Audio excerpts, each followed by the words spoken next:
नाशिकमधून शिवसेनेच्या वतीनं नाशिकमध्ये आज खासदार श्रीकांत शिंदे यांच्या उपस्थितीत काळाराम मंदिरामध्ये महाआरती करून महापालिका निवडणुकीच्या प्रचाराचा शुभारंभ करण्यात आला। दरम्यान एकनाथ शिंदे मुख्यमंत्री असताना केलेली कामं लोकांना माहिती आहेत। नाशिककर शिंदे साहेबांना बघून मतदान करतील।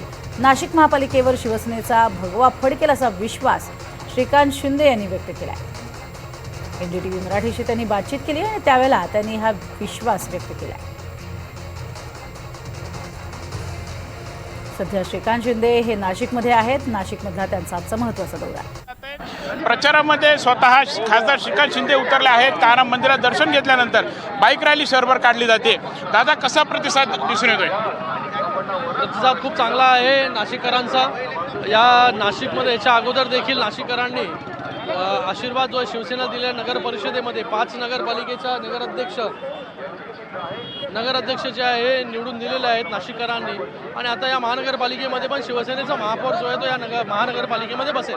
बरं, खरं तर आत्मविश्वास हा वाढलेला आहे। काही दिवसापूर्वी दादा भुसे देखील म्हणलं की महापालिकेवर भगवाच फडकणार म्हणून भाजप आपला विरोधी आहे। नाही, आता काही कारणास्तव जे आहे ते आम्ही वेगवेगळे या ठिकाणी लढतोय, पण असं काही ठिकाणीच आहे। फक्त मला वाटतं मुंबईमध्ये युती आहे, ठाण्यामध्ये युती आहे, कल्याण डोंबिवली युती आहे, बाकी मॅक्झिमम ठिकाणी युती आहे। त्यासाठी आम्ही वेगवेगळ्या युतीशिवाय या ठिकाणी लढतोय।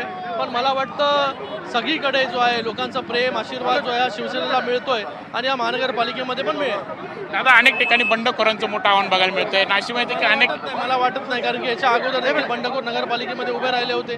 काही त्यांचं झालं नाही, तर बंडखोरांचं काही आव्हान जे नाही आहे। इथे लोकांना माहिती आहे की शिंदे साहेबांचं काम लोकांना माहिती आहे। शिंदे साहेब मुख्यमंत्री असताना त्यांनी केलेलं काम आहे, घेतलेले निर्णय आहेत। तर मला वाटतं नाशिककर जे आहे हे शिंदे साहेबांना बघून मतदान करतील। बघत आहोत का तर जोरदार शक्यप्रदर्शन केलं जात आहे। चांगला प्रतिसाद दिसून येतो। कॅमेरा विकी पारसो, प्रांजल कुलकर्णी, एनडीटीव्ही मराठी।